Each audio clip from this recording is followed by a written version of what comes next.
head back, for the record, sweep someone off their feet, word gets around. ये काफ़ी commonly used phrases हैं जिनको अच्छी English बोलने वाले लोग यूज़ करते हैं. अगर आप इंग्लिश की मूवीज़ देखते हैं, इंग्लिश में स्पीचेस सुनते हैं, इंटरव्यूज़ देखते हैं, आप इंग्लिश को स्पोकन फॉर्म में कहीं भी सुनते हैं, तो ये फ्रेजेस आपको कॉमनली सुनने को मिल जाएंगे. You should know what they mean. तो वही मैं आपको इस वीडियो में सिखाने वाला हूँ. इन फ्रेजेस का मतलब क्या होता है और इनको सेंटेंसेस में कैसे यूज़ करते हैं. मैं साथ में कुछ और भी बातें आपको बताऊंगा. आपको बताने की कोशिश करूंगा कि आप इंग्लिश को बोलते वक्त कैसे बोल सकते हैं. हमको आम बोलचाल की भाषा में सिंपल वर्ड्स का यूज़ करना चाहिए अपनी बातों को एक्सप्रेस करने के लिए. तो इस वीडियो में मैं आपको सिखाऊंगा कि कैसे आप इंग्लिश में नेचुरली बोल सकते हैं through Hindi to English translation. हम वापस जा रहे हैं. कितना सिंपल सा सेंटेंस है. आप इसे कहेंगे we are going back.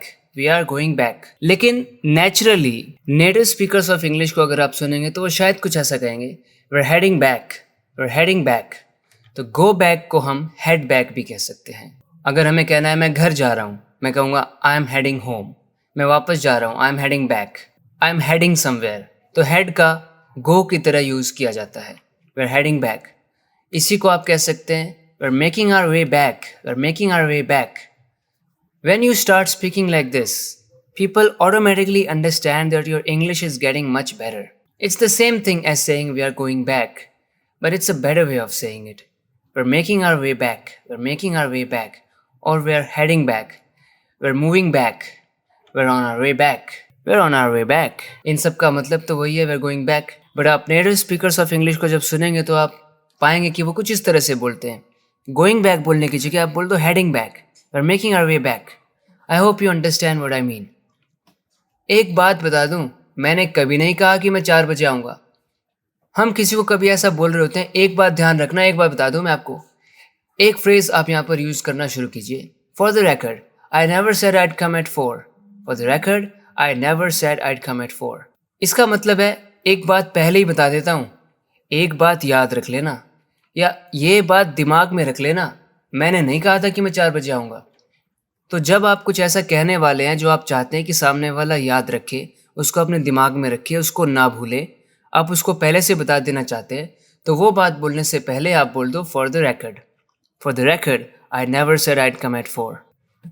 Just for the record, I agreed to give only 5,000 rupees. बता दूं मैं आपको, मैंने सिर्फ 5,000 देने के लिए हाँ भरी थी और नहीं कहा था मैंने. याद होगा आपको, याद रख लेना ये बात. Just for the record.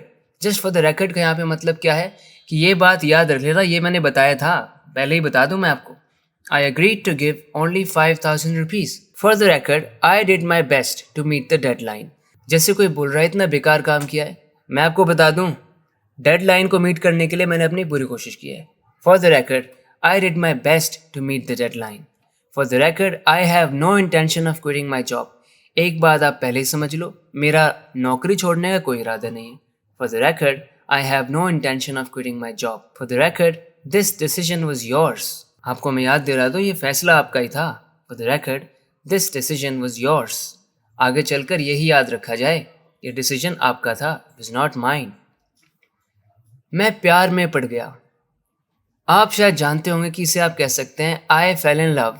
I fell in love. But अगर आप इंग्लिश मूवीज़ देखते होंगे तो शायद आपने देखा होगा I was swept off my feet. इसका मतलब यही है, I was swept off my feet. It means I fell in love. When something sweeps off your feet, it means it charms you, it attracts you.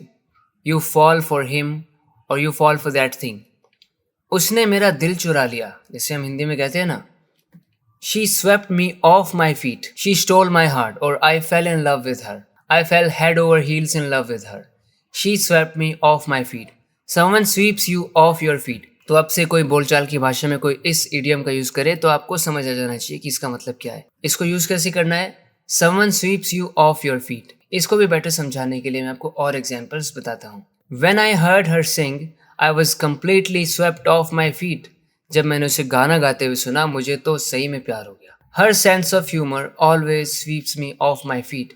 उसके sense of humour को देख के हमेशा मुझे प्यार हो जाता है, मुझे प्यार आता है उस पर. His compliments and smile can sweep anyone off their feet. वो इतनी तारीफ़ें करता है, इतनी स्माइल करता है कि किसी को भी उससे प्यार हो जाता है. His surprise proposal swept me off my feet. उसने अचानक से जो प्रपोज किया, मुझे प्यार हो गया। तो इस तरीके से his surprise proposal swept me of my feet. तो ये इडियम का ये मतलब है, आपको पता होना चाहिए। ये दुकान मुझे ही तो चलानी पड़ती है।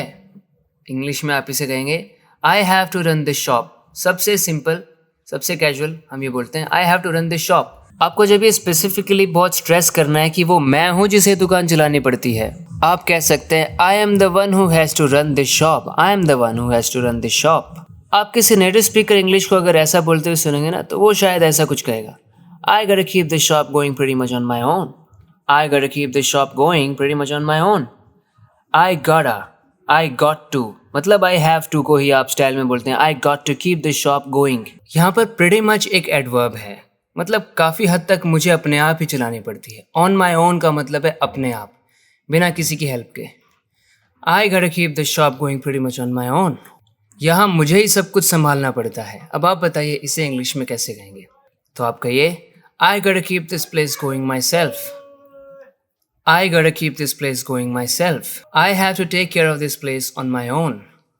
I'm the one who has to manage this place myself. तो manage भी हम बोल सकते हैं। मैं नहीं चाहता कि बात फैल जाए। इसे आप इंग्लिश में कहिए I don't want the word to get around.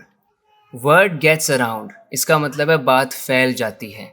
बात इतनी जल्दी फैल गई कि सबको मेरे रिजल्ट का पता चल गया। Word got around so fast that everyone got to know about my result.